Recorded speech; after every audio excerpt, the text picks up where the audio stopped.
Tedy Bruschi feels like he has a major bone to pick with certain people in the Patriots organization over the hiring of Mike Vrabel. Let me set the scene here. Who gives a rat's ass whether Tedy Bruschi or any other former player approves of the hire, which Bruschi says he does, but let me explain something to you.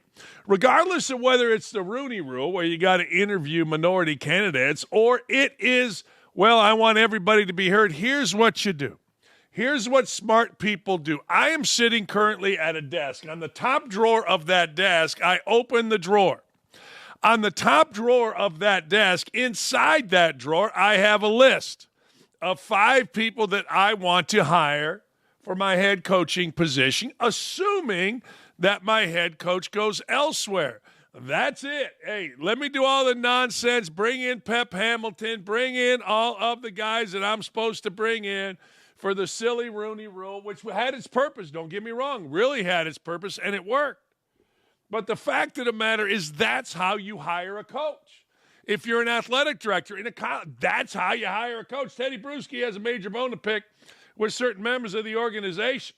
He's blasting the organization, his Patriots organization, both prior and after the hiring of Mike Vrabel, although because he's buddies with Vrabel, he, well, frankly, approves of the hiring. It's a very complex world, but Tedy Bruschi's opinion does not matter. I don't care if he's on ESPN, just like my opinion doesn't matter about hiring the Indiana basketball coach. Here's Bruschi. There's a lot on my mind that Shefty had just informed us of, and I got to say something about my former team, the New England Patriots, who have been absolutely a mess the last couple years and how they've handled things. The only way to fix this is to hire Mike Vrabel. I'm telling you right now, a coach that could come in there and doesn't just lead men, but knows how to lead football players, knows how to reach football players, and can deal with that ownership, fix the organization, Robert and Jonathan Kraft, and hire Mike Vrabel. All right, so that's what he said, right? He said hire Mike Vrabel, and they did, which is fantastic. I'm a big Vrabel fan. Text him over the weekend. Congratulations, that kind of thing. But here's what he also had to say. When they hired Gerard at the press conference, a big word that was used was collaboration.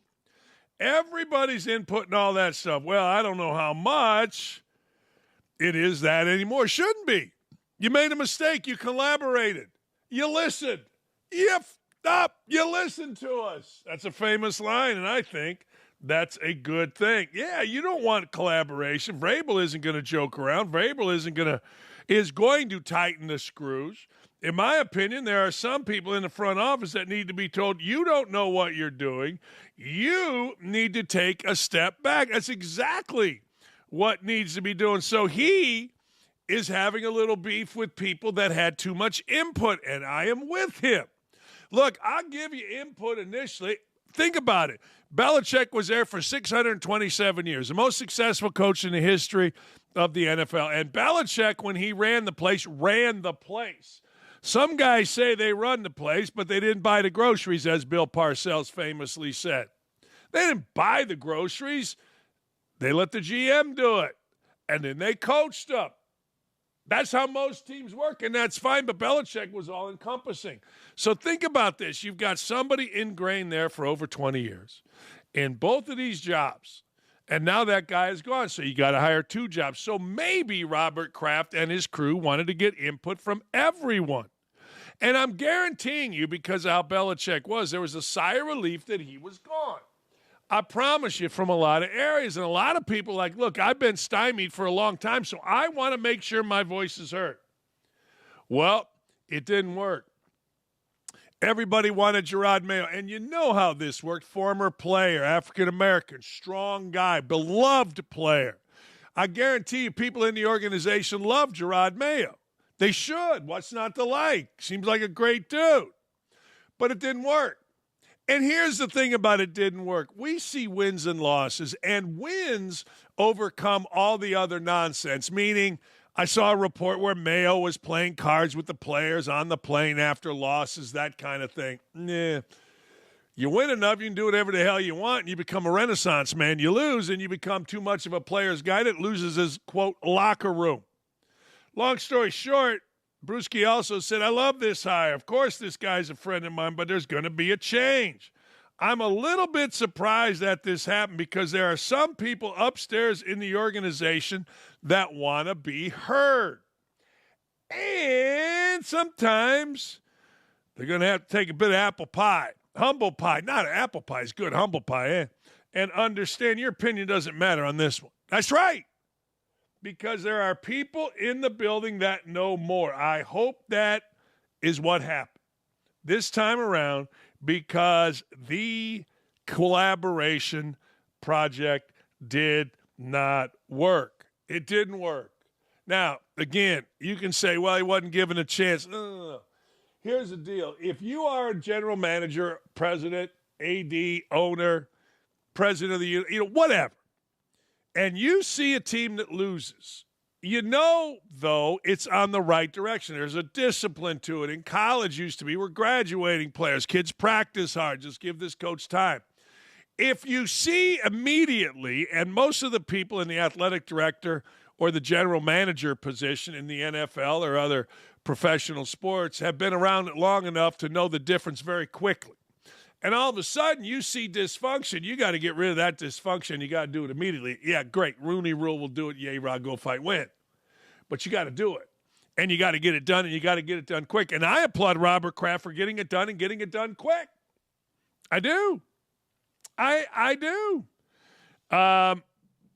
Rex Ryan, of course, on ESPN is still advocating for the Jets job. In fact, Rex is on my TV right now, and Rex is allegedly out. Now, there's a lot of reports coming out of New York that he is out. I don't know whether he's in or out, and frankly, I think it'd be fun. He wants to go up against Bruschi. Here is the foot fetished one. The coach of the year in 2021. He's 49 years old, will be 50 when next season begins. Rex, what's your reaction? Hey, man, I mean, hopefully I get to kick this guy's ass twice a year. I don't know what you're talking about. Just kidding. Them Jets, huh? I'm just kidding, buddy. Maybe your team. Yeah, not my team, yes, but not me personally. Mike Vrabel is. Yeah, you're not kicking Mike Vrabel's ass. That chin tells you all you need to know from Vrabel. But look, Rex is out there trying. Rex is taking the old swing. I don't know what's going to happen, but here's the thing. Rex Ryan back into coaching would be really fun. I think Rex Ryan's great on TV. The teeth are over-bleached. The hair is flowing. He doesn't really have a filter relative to what he says. I think he'd be great. I think he'd be outstanding. Well, it doesn't look like it's going to happen.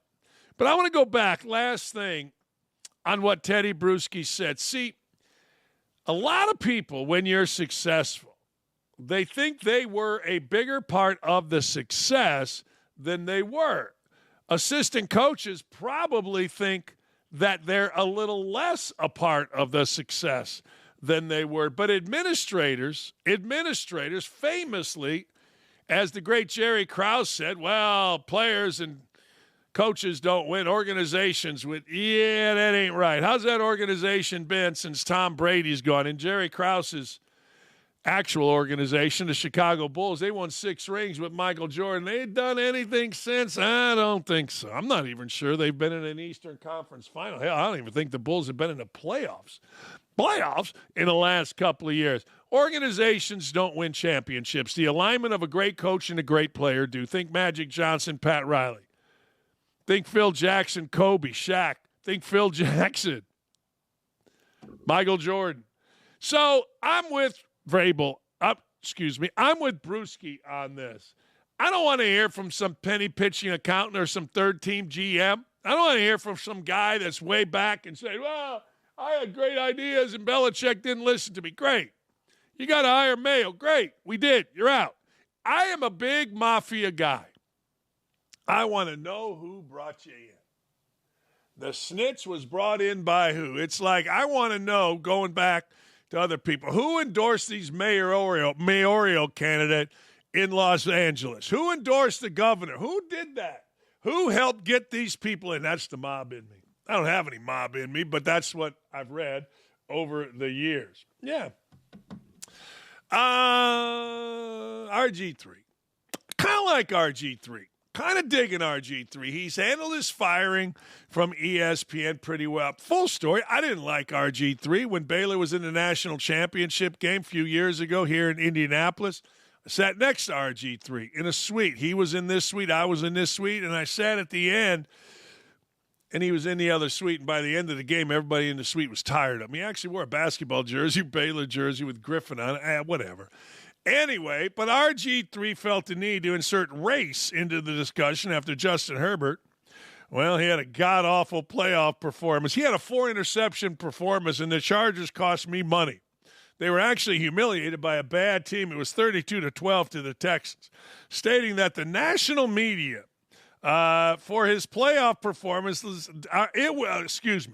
stating the national media better hold Justin Herbert accountable for his playoff performances like they do Lamar Jackson and Dak Prescott.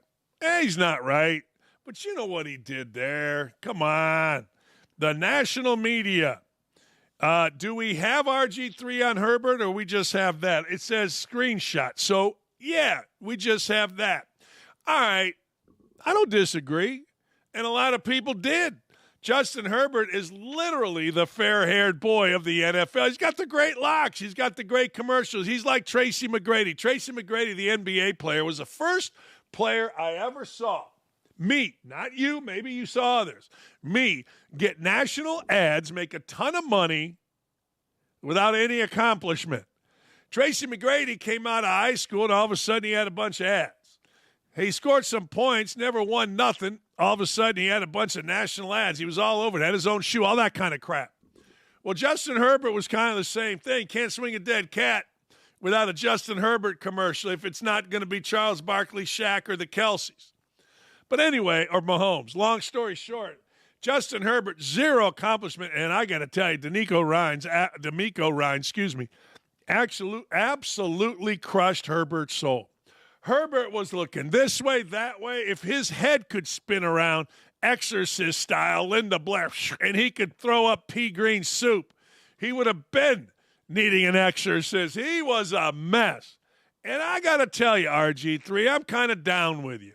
Because we do go a little bat blank crazy on Lamar Jackson. But again, a little bit different. Lamar Jackson has accomplishment. And by the way, you know I have a crazy love for Lamar Jackson, so I'll defend him. But he did win 2 MVPs, so the level is a little bit higher for Lamar Jackson if we're just going to keep race out of it than it is for Justin Herbert. Dak Prescott, whether this still matters or not, I think it does. Quarterback of the Dallas Cowboys, like Seth Greenberg says of ESPN, our network fires Mike McCarthy, and Mike McCarthy hasn't coached a game in 6 weeks. Dallas Cowboys are all the rage. National media plays the hits. What are the hits? Dallas Cowboys, LeBron James, Yankees. Those are the hits. So while I understand where RG3 is going and he's defending his brothers, I also understand that there's a different level of expectation. You know what? When you're the Cowboys quarterback, I don't care if you're Danny White replacing Roger Staubach or Troy Aikman or Tony Romo. I don't care who you are. There's a level of scrutiny that comes to that just doesn't come with the San Diego Los Angeles Chargers. It just doesn't. And when you're the 2-time MVP, I think we all expect – I do. I think we all expect you to be at a higher level than maybe the Chargers quarterback. I took race out of it. All right? I just took race out of it. It's gone. And just gave you the explanation about why those two guys are heavily criticized and why maybe Herbert isn't. Do with that which you will. Man, Herbert was a mess. And DeMeco Ryans and his defensive staff of the Texans, woo. Hey, how about C.J. Stroud? He wasn't very good really all year. Neither were the Texans. They played in the worst division in football, and they won it. Good for them. Got themselves a home game. But, damn, he ran circles around Jim Harbaugh. Jim Harbaugh, after the game, said, that's the most fun team I've ever been at. Blah, blah. Okay, great. All right. Yay, Rod. Go fight, win. I love this next story. If you haven't listened to anything I'm saying and you got me on his background noise and you're hearing blah, blah, blah, blah, blah, this next story I have a real passion about. I love this next story. Rick Barnes, the Tennessee coach. Well, he said this about why he decided to sit a player that transferred to him. Listen to this. This is so good. I took him out first play of the second half because he didn't shoot the ball. I mean, that play was designed for that shot. And I told him, I said, if you're not going to do what you're getting paid to do, you sit over here because he is getting paid to do that. Thanks. Rick Barnes looked really happy saying that. He did. Remember when Bruce Pearl came on our show and he started talking about play, and then he caught himself because used to be that was taboo. Now you're like, yo, I'm paying you to make that shot. Indiana's paying a guy $500,000. He didn't get a point the other day. Indiana's paying one guy 1.2, one guy 750, one guy 500,000. I don't know what the rest are making. And they got beat by 25. And it was only 25 because the kid made a couple late shots and a dunk at the buzzer for Indiana. My thing is this. I love what Rick Barnes said. Let's just open it up. Everybody wants it opened up. Everybody says, let's pay. Well, then treat them like professionals. Hey, man, I'm paying you to shoot that shot. Hey, man, I brought you in here to get 10 rebounds. Hey, man, I'm paying you $1.2 million so you can go ahead and beat Iowa at Iowa. I mean, let's just open the thing up. And here's the other thing. Did you hear the numbers that I just gave you? Those are monstrous numbers. You know what you never hear? You never hear from any media ever. Any of these recruiting guys, ever. Real numbers on real teams. Now, they may say, well, Quinn Ewers is looking for $4 million or Carson Beck got $4 million. But no. What I would like to see is a rundown. You know, back when the USA Today was a newspaper, they used to have the salaries of like every player once in a while. I'm sure you can get them off the internet. That's what I would like to have for college athletes. I would like to have, here's Indiana, boom, boom, boom, boom, boom, boom, boom, boom, boom. Here's Purdue, boom, boom, boom, boom, boom. Here's Tennessee basketball, boom, boom, boom. Here's what everybody, let's just be transparent about it. I mean, everybody and their mother is jumping up and down, standing on their head and pooping snowballs. That 18 to 23-year-old's got to get paid, so why the secrecy? I'm a man. Okay, what you making? None of your business. Well, it is my business. You're a state-run school, although at Indiana, and that's kind of a bullshit argument, by the way. I don't believe that argument. It came out of my mouth, but I really don't believe it.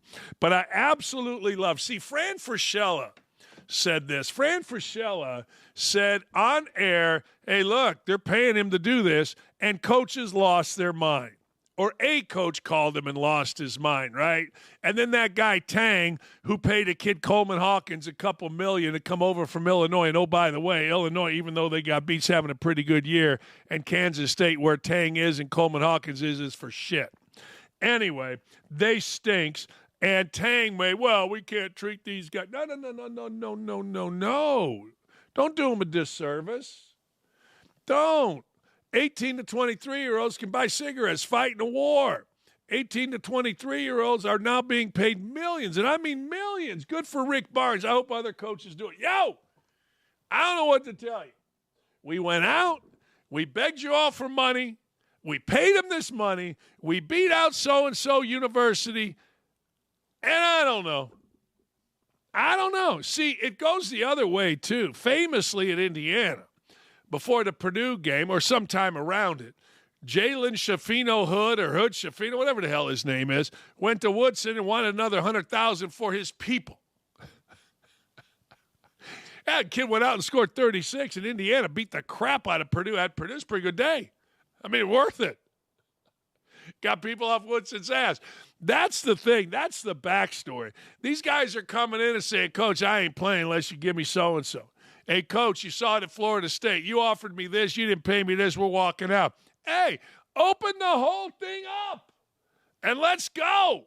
Let's be adult about this. Let's not be children, because once they started taking money, they ain't children no more. Malik Zaire was okay. Malik Zaire apparently is a former quarterback at Notre Dame, and Malik Zaire wants people to understand that he's really confident in his former team. Good for Malik Zaire. Malik Zaire was a bad quarterback at a great school, but now he's chatty.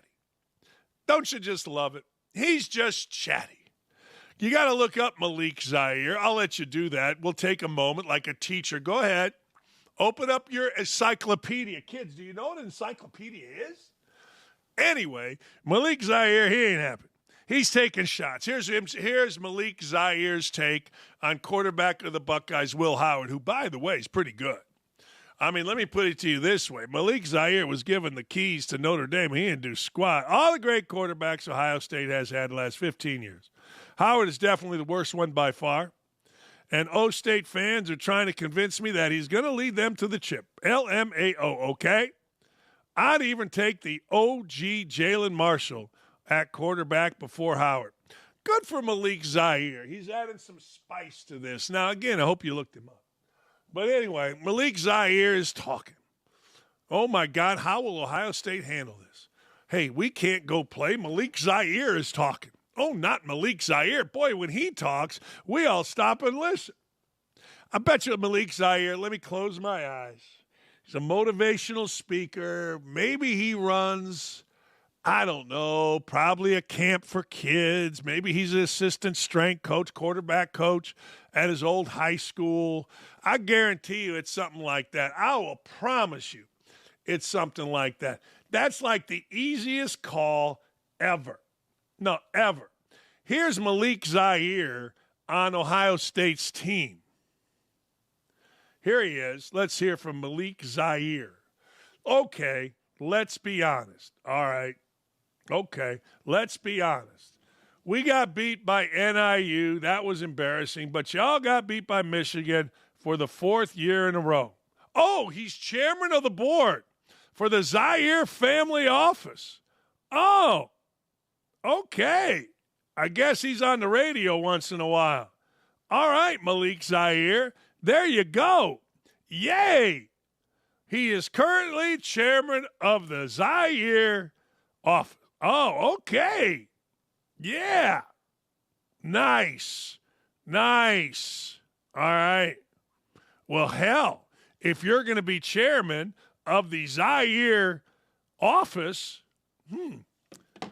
surprised you're not the strength coach at the local high school. Isn't that what you clowns do? But y'all got beat by Michigan at home, 20-point favorite.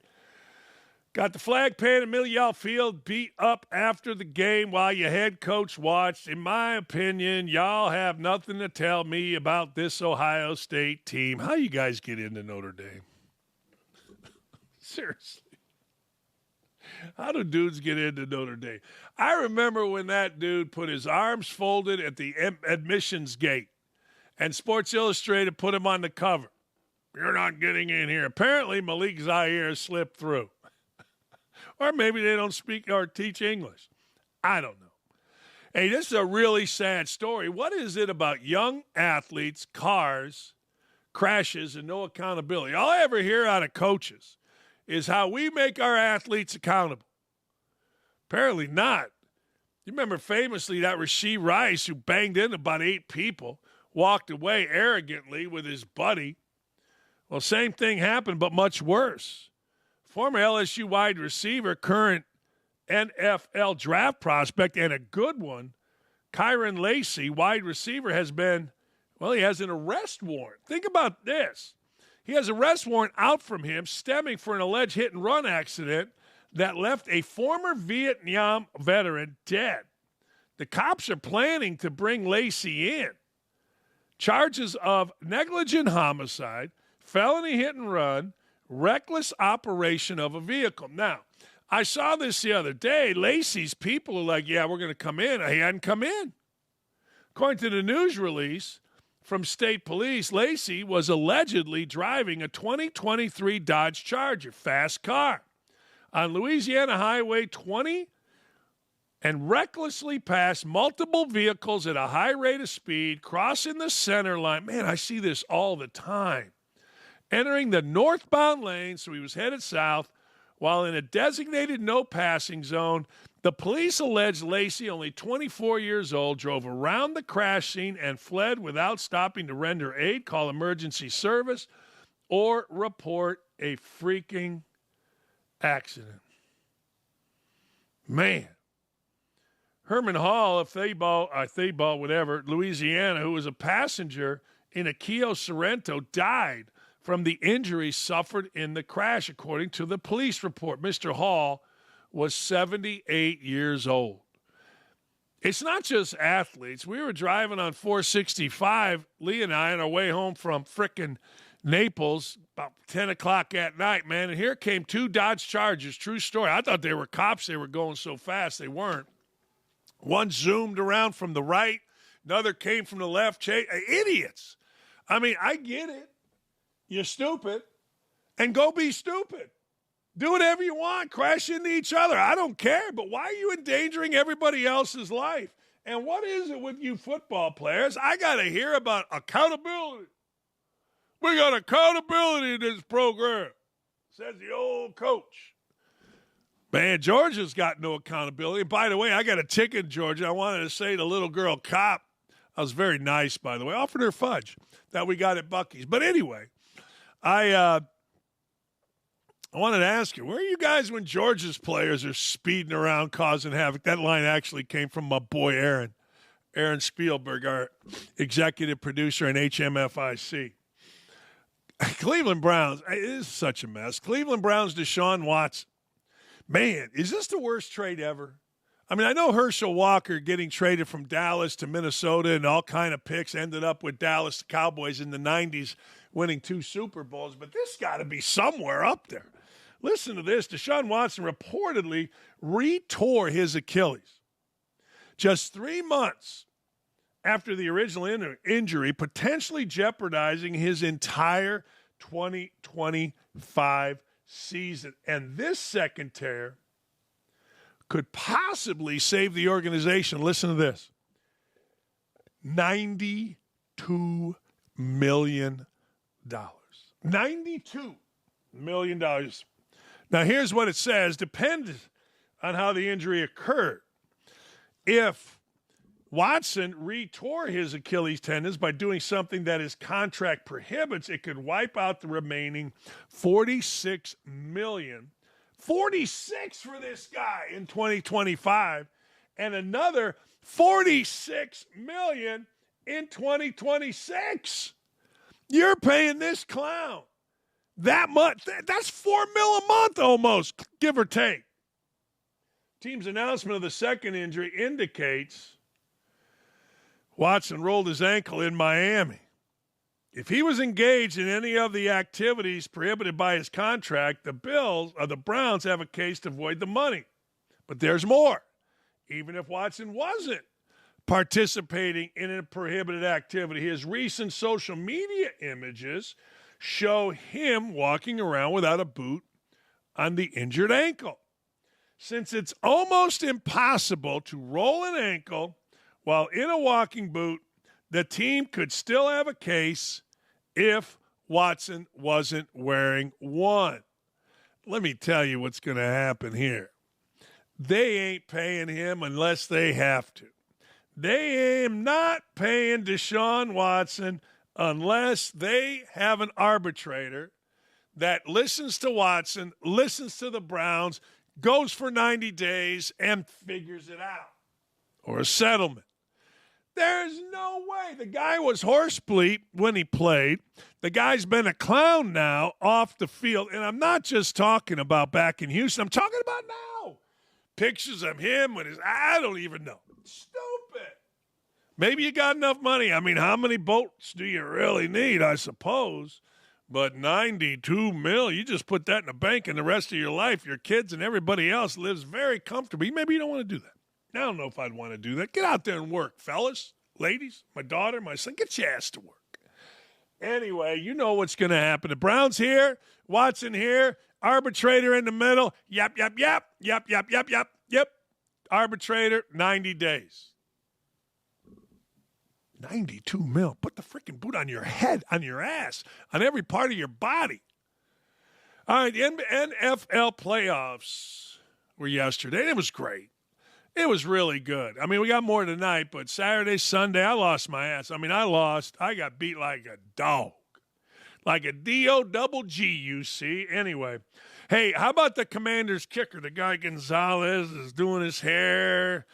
Man, back in the 80s, that was fun to do. Now, not so much, although it feels kind of cool. Anyway, and doinked it in. He doinked it in.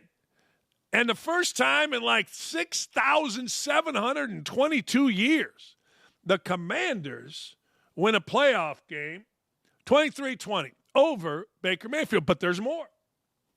There's more. Let me go into coaching for a second. And every one of these games that we're going to talk about involves coaching. I'm going to talk to Herm Edwards about it in a minute.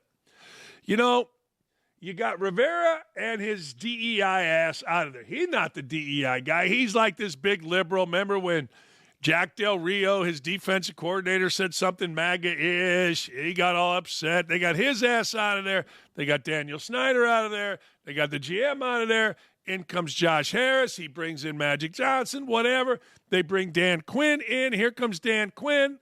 The quarterback gets drafted. You got the new coach. You got the quarterback, a new GM, and a new owner. And boom, it's all aligned. And now it moves on to the next round. How good is that? We told you all along. Jalen Daniels is great. You all can tell me about Caleb Williams, and I'm sure Caleb Williams is a generational talent, but dudes that get pink phones, wear fingernail polish, carry bags, cry to their mother, they ain't it.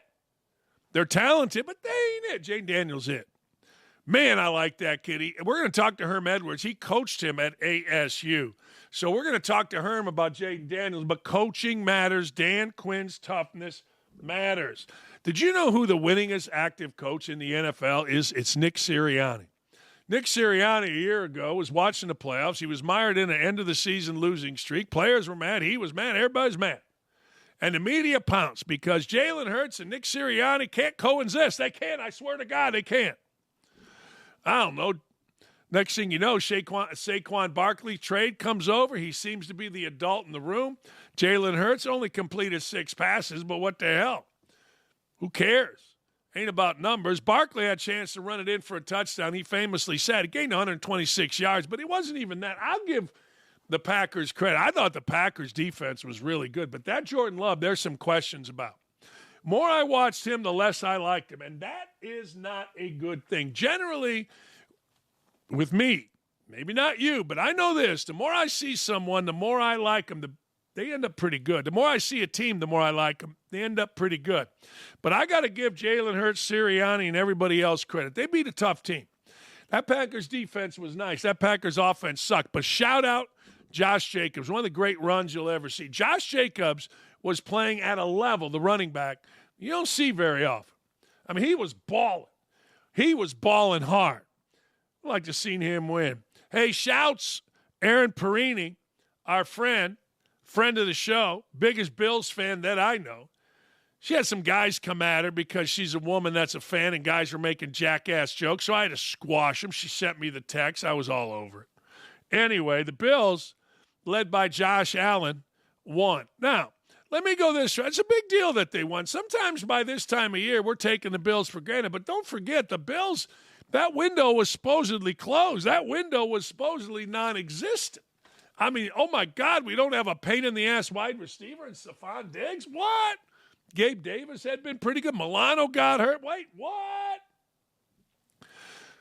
20 for 26 later, 272 yards. Josh Allen led him to victory, but there's more. The Broncos, you don't see this very often in any sport. The Broncos jumped out 7-zip. Bo Nix looked like the second coming of Joe Montana. Whap, whap, whap, whap, whap, whap, whap. Maybe John Elway. Well, take your pick. It's the Bronco. We'll go Elway.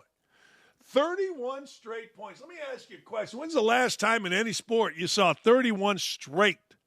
I don't care if it's football. I don't care. Well, baseball, you're not going to. Basketball, that's a lot of points. And frankly, the Bills had some chances. It was only 10-7 with a kick on the way from McManus to tie it up at halftime. That kick didn't go through, and it literally, I swear to God, it felt like the Broncos just couldn't handle it. And the Bills said, screw this, we're going to kick your ass. And they did. You know my feelings. You know my feelings about Lamar Jackson. Yes, I know it's unhealthy. Yes, I know I kind of have a man crush, kind of in love. Love Lamar Jackson. Love everything about him. Love the way he handles himself and his talking about Travis Henry or whatever, Derrick Henry living his best life after the game was fantastic. But Derrick Henry is one of my favorites too. Why? Little girl, and she is little, named Cassidy. Cassidy is my daughter's friend. They have a group called Cleeps. C is for Cassidy. L is for Lord. You get the point. Anyway, she goes to Alabama. She's a student. She's in line at Starbucks, gets bumped. Turns around, oh my God, it's Derrick Henry, middle of a Heisman. Derrick Henry could not have been nicer. Derrick Henry was so nice that he bought her and her friend Starbucks, apologized profusely. Apparently he had been bumped by crushed people wanting autographs or pictures or something. He bumped into her. She said he could not have been nicer. So you take those two guys, and I'm a Ravens fan. I really like John Harbaugh, too. You could have Jim. He's a cheat. But I like John Harbaugh. I like him a lot. Derrick Henry went for 186. Last I looked, that ain't bad. It does set up arguably the biggest game. Well, I'm not going to say in many years, but sure seems like Buffalo and the Ravens, pretty good. Anyways, Chargers suck. I talked about it earlier. Chargers suck. DeMeco Ryans had Justin Herbert. What? Where? What?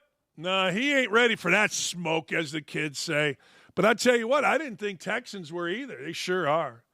Texans were good. Stroud, one of the first guys ever, maybe the first, to win a playoff game his first 2 years in the NFL. How good is that? No, that's really good. And you know what? I was one of those, and they don't score a lot. They scored 32, pick 6 involved. It's not like C.J. Stroud, Joe Mixon, and that crew get up, boom, score a bunch. I'll tell you last thing. How many dumb penalties did you see? How much stupid did you see? Holy cow. I mean, you saw guys being hit out of bounds in the Packers game. Late guy jumps off. I mean, you saw just stupid loses more than smart wins. Or dumb. Dumb loses more than smart wins. Take my word for it or take Coach Knight's word for it. Hey, next week, right now, Notre Dame's going to take on Ohio State for the college football playoff championship, and I think it's great. And I'm looking forward to seeing what happens with Marcus Freeman. Marcus Freeman, all reports, the Bears are going to come after him. I saw this the other day. Some guy in Chicago reported this. He said, the Bears have been vetting Marcus Freeman for about 6 months. Really? Take you about a week. Hey, Marcus, how you doing, man? Good. Check out his family. Wonderful. That's all you need. Obviously, he can coach. Obviously, he can lead men. Obviously, he knows who to hire.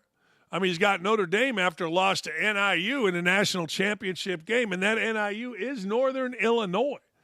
And by the way, Northern Illinois did not win the MAC. They were, in fact, not very good in the MAC.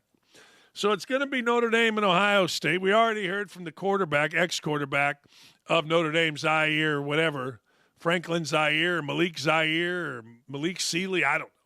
But anyway, long story short, we'll have our predictions by the end of the week. But right now, I'm kind of digging. I'm kind of digging Ohio State.